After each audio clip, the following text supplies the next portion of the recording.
Lakers on the road in Boston. LeBron began the day in Springfield, Mass, watching his son Bronny and Sierra Canyon playing a high school game, and then playing the game last night in Boston. Anthony Davis back against Kemba Walker and company. Yeah, Anthony Davis was back. He struggled tonight. Like, obviously, you know what he's capable of doing, but they got out to an AO start. Next thing you know, the score was like 16-16. So they got out to a quick start, but that was pretty much the end of the night for the Lakers. Right, AD would score just 9 on the night. And look at a crazy play here. Kemba Walker, who, by the way, little fact, has never beaten LeBron in his career. That's not a little fact. 0-28. That's a big fact. It is a big fact. That's a very big fact. So Kemba was happy to get that little monkey off his back. In 28 meetings, second quarter, Celtics, by 6, and it's Marcus Smart. Look at the pass. Look, this was just one of those nights. It was the Celtic night. This was an around-the-back pass, and look, good for you, Marcus Smart.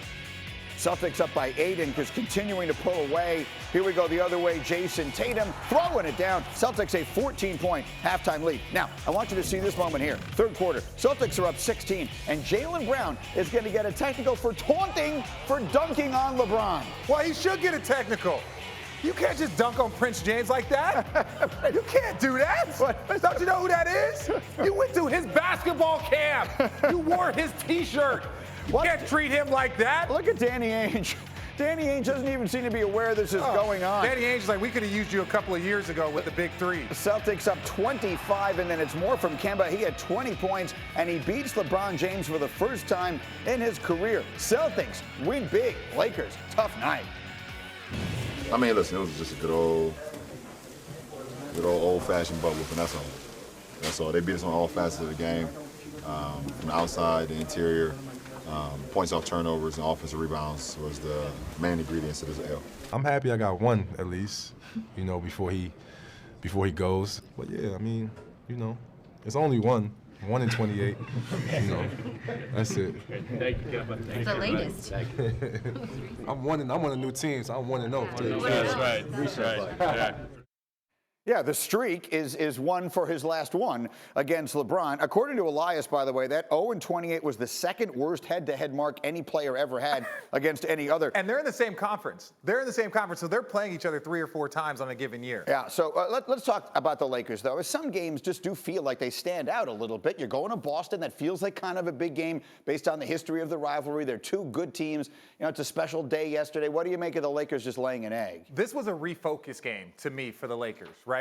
LeBron James, as he should. You get an opportunity to see your son play, yes. You should go see every opportunity you can to see your son play, yes. Right? Anthony Davis is just now coming back, so this is his first game back after a couple of games off. But it just looked like they just needed to refocus, right? If you're playing in the postseason, I would not recommend LeBron James going and seeing his kid and throwing off his rhythm.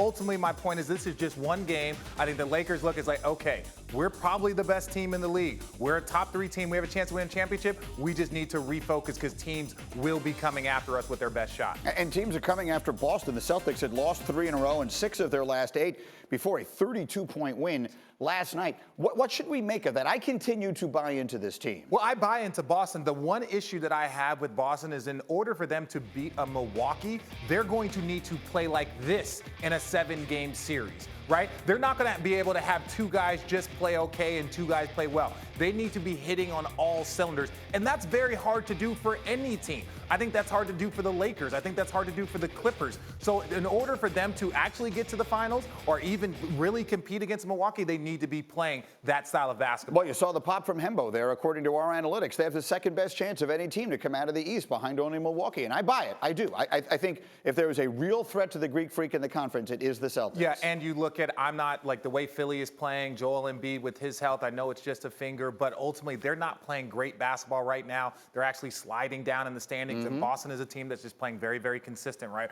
now, mind you, before these last few games. No, look, they got the bad stretch, but that feels to me like the team that if and when they put it together, they are the team that could make a run.